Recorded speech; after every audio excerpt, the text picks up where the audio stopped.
No be every hotel be hotel. This is the part 2 of the story I was given. It's about a young man who is going for his friend's wedding in Ekiti. He's not familiar with the terrain, and then he left Lagos very late and he got stranded in Iwo Road, Ibadan. So this young man got to the hotel, he paid, and a room was allocated to him. He got into the room.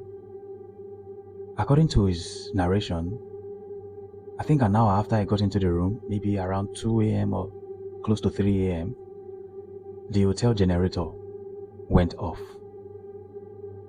Which at that point, he might have been so exhausted and he doesn't care about the light anymore.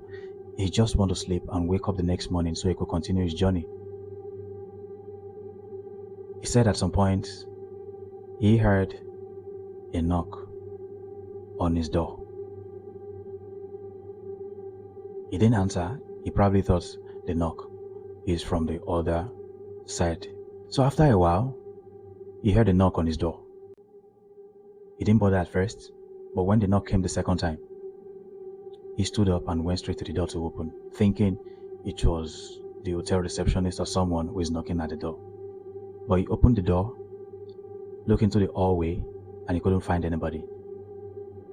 So he closed the door, thinking maybe the other people in the other rooms that are close to his room, maybe they were having a bit of argument or somebody's just trying to leave their room.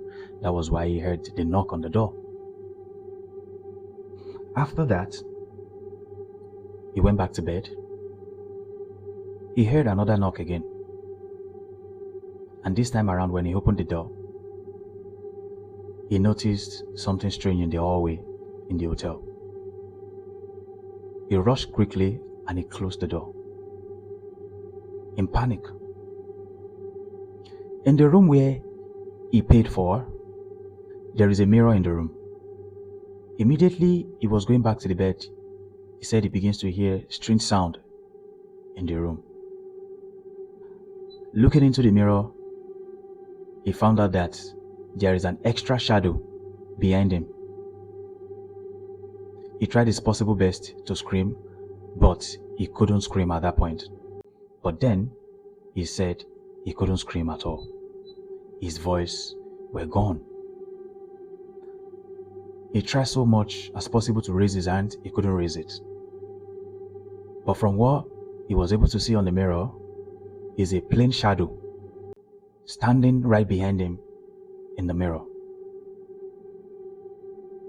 He said he stood there for a while. For completely few minutes, he couldn't move or do anything. After a while, the shadow disappeared. This young man said he was awake until 4 a.m. and then he left the hotel. Until today, he said he couldn't explain what happened that night. So I thought I should bring this story to your hearing so you will be careful anytime you are traveling. If you know you are going to anywhere that is very, very far and you've not been there before, try as much as possible to leave home very early so you could get to where you're going early enough.